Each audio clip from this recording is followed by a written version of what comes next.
Agora, 3h41, Dia das Mães está chegando, né? A gente tem abordado o assunto aqui. A gente fala agora de um tema que é cada vez mais comum, que é a maternidade após os 40 anos. É um cenário que acontece aí não só pelo custo de vida, mas também pela participação feminina maior no mercado de trabalho. Então, as mulheres estão demorando mais para se tornarem mães. Isso não é só percepção, é um dado também do IBGE, que afirma que o número de bebês nascidos de mulheres que possuem entre 40 e 49 anos de idade foi de 106 mil em 2022, um aumento de 65% na comparação com 12 anos antes. Então, comparação aí entre 2022 e 2010. Isso tem o lado positivo da estabilidade financeira, crescimento no mercado de trabalho, mas existem também as questões de saúde, né, relacionadas à maternidade após os 40 anos. E é sobre isso que a gente conversa agora com a doutora Iana Carruego. Ela que é médica ginecologista, fala conosco ao vivo. Oi, doutora, boa tarde, bem-vinda. Olá, tudo bem? Boa tarde. Bom, doutora, existem riscos quando a gente fala de gestações após os 40 anos, do ponto de vista biológico, né? São gestações já consideradas tardias? Consideradas tardias. A gente sabe que após 35 anos, a gente na obstetrícia já chama de gestação idosa. Pouco cruel, pois né? É, um pouco cruel, de fato. Cruel, mas isso é por questões fisiológicas, né? Sim. Por quê? Porque a partir desta idade a gente tem um aumento importante de chance de desenvolver diabetes gestacional, hipertensão gestacional, hipotiroidismo, um ganho de peso mais excessivo, e a partir dos 40, malformação fetal, né? Algumas síndromes, principalmente a síndrome de Down.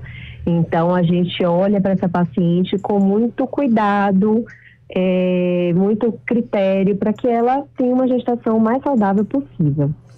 Doutora, alguns hábitos ou alguns medicamentos podem fazer com que essa gravidez idosa, como foi citado aí, ela tenha menos perigos, ela possa ser feita de uma outra maneira? Excelente pergunta, tá? Eu estava esperando essa pergunta. Porque o que acontece? O que a gente percebe? Quando a paciente, ela se prepara para engravidar, ou seja, ela tem hábitos de vida saudáveis, é uma paciente que se exercita com frequência, evita comida industrializada, procura ter um estilo de vida mais adequado, é mais difícil que ela tenha essas repercussões negativas na gestação. Tá? Inclusive, a questão do óvulo, desse óvulo está muito oxidado, inflamado, né, predispõe a mais doenças. A gente tem tido um aumento importante dos diagnósticos de autismo e TDAH nas crianças. Então, isso tudo vem de estilo de vida não só materno, tá, gente? O parceiro, o homem, quando ele vai tentar engravidar a companheira dele, ele tem que estar com hábitos de vida saudáveis também. Então, a gente orienta que o casal se prepare para essa gestação. Evite consumir bebida alcoólica em 3 meses antes. Comece a ter um estilo de vida muito legal para que esse gameta, esse óvulo e esse espermatozoide sejam gerados de uma forma saudável, sem aquele meio inflamatório. E a mãe depois tem uma gestação bem saudável, uma alimentação, né? Contato com a natureza, isso tudo a gente tem evidência científica que melhora muito os riscos dessa gestação. Isso tudo, doutora, vale tanto para aquelas pacientes que engravidam naturalmente após os 40, quanto para aquelas que utilizam a inseminação, por exemplo? Sim, com certeza. Com certeza. A gente teve um exemplo, né, de uma gestação bem sucedida da Gisele, modelo, né, Gisele Bündchen, que ela teve uma gestação muito boa, tranquila, porque a gente conhece o estilo de vida dela, né? Ela é uma pessoa que se importa muito com o que ela consome, o estilo de vida é bem natural, ela tem contato com a natureza, ela consome comida natural, ela se exercita, ela se preocupa, né, engravidou com peso adequado, isso tudo faz uma enorme diferença. Ela que já tem 44 anos, né, doutora, trazendo a referência aqui para as nossas ouvintes. Ah, é verdade, ela é acima dos 40 a mais. Bom, o caso da Cláudia Raia é totalmente outro, né, doutora? Que foi com 50 e tantos, Raia, né? Super atípico, né? Atípico, mas a gente sabe também do estilo de vida dela, né? Sempre fez dança, sempre ativa, né? Nunca foi obesa. Tudo isso interfere muito, muito, muito, muito. Doutora, e aí também o que a gente ouve cada vez mais falar, né, que tem sido adotado mais pelas mulheres, é a questão do congelamento de óvulos. Isso pode facilitar muito uma gestação depois dos 40 anos, se a mulher tomar essa decisão, ou existem outros fatores que podem dificultar, mesmo se a mulher tiver congelado os óvulos? Existem esses fatores, mas essa decisão é importantíssima, porque o que acontece? Sim. A infertilidade, ela não tem uma causa só ovariana, de produção de óvulos. Ela é a mais comum a partir dos 40 anos, certo? Porque os óvulos vão envelhecendo, a produção já não é mais tão adequada. Um hormônio que a gente mede para avaliar essa reserva ovariana se chama antimileriano. Então, o antimileriano das pacientes 40 mais é bem reduzido, né? Então, se essa paciente está lá com 30 anos, não tem previsão de engravidar até os 35, eu oriento que ela congele esses óvulos. Se ela, obviamente, deseja ser mãe, ou tem dúvida se quer ser mãe ou não. Bom, porque eu sempre falo, é um presente que você está me dando. Pois é, doutora Iana, que a gente está falando aqui dos riscos ao bebê, dos riscos à gestação. Mas e os riscos à saúde da mulher mesmo? Eles se agravam? Agravam.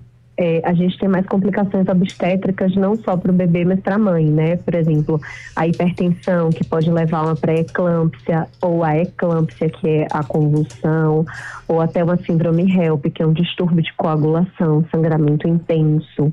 A diabetes gestacional, essa paciente pode ficar com essa diabetes depois, não ser só gestacional, ela se manter diabética, né?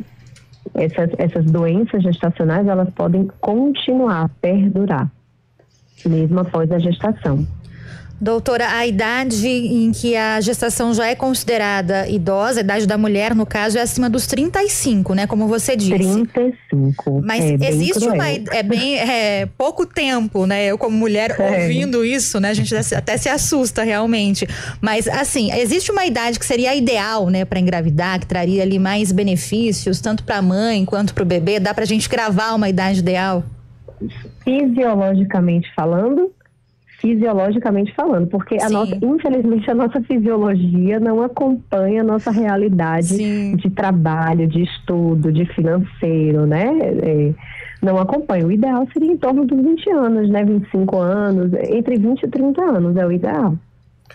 Só que nessa fase a gente está na faculdade, está produzindo, está investindo, está estudando, está se pós-graduando, tá? As mulheres não têm mais filhos nessa idade, é muito raro, né?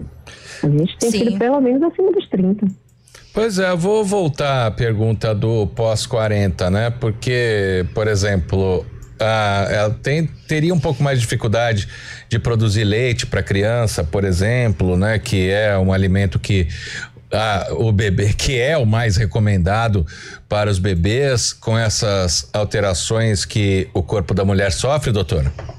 Não. A questão do leite está muito relacionada à cabeça materna, né? O apoio que essa mãe tem. Se essa mãe ela consegue relaxar, ela consegue produzir leite, porque o estresse corta essa produção.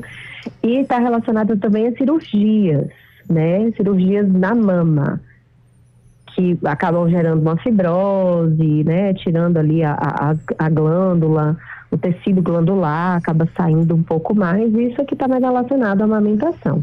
Mas a idade, né? Não tanto. Doutora, então, acima dos 35, você já disse que é uma gestação idosa, que tem mais riscos, né? Mas mesmo assim, ela é uma gestação que ela é desaconselhada, ou a mulher ainda pode tentar engravidar, seja naturalmente, seja por algum método, né? Não, existe não é desaconselhada, não. Existe alguma condição de saúde que limite, né, essa possibilidade? Algumas. Primeiro, ela não é desaconselhada, não, de forma alguma. A partir dos 35 anos, a gente tem que ter o cuidado. Então, assim, o ideal dos mundos é que essa gestação seja programada. né? Então, por exemplo, eu quero engravidar com 36 anos, ano que vem vou engravidar. Pronto, eu vou me programar. Estou acima do peso, eu vou emagrecer, não tenho um hábito de vida saudável, eu fumo, eu bebo, nananã. Eu vou começar a tirar esses hábitos ruins, inflamatórios da minha vida, para que eu tenha uma gestação bem tranquila. Mas também, gente, não é definidor, tá? Tem muitas pacientes que engravidam depois dos 35 sem estar com estilos de vida saudável e dá tudo certo. Certo? Daí tudo flui bem. Vai em cima não é algo definidor, não. Vai até em cima da pergunta que o Derivaldo fez aqui. Se um casal for de atletas, por exemplo, a chance do bebê ser saudável é maior, doutor? É maior. Com a idade, né? Passando a idade, sim. Não só atleta, tem que ser atleta e comer bem, né? Sim. Bom, agradeço muito aqui a participação da doutora Iana Carruego, ela que é ginecologista, falando sobre a maternidade após os 40 anos, que é a realidade aí hoje de muitas mulheres. Muito obrigada, viu, doutora, pela participação. Eu que agradeço, gente. Tenha uma ótima tarde. Muito obrigado. Agora são 3 horas e 52 minutos.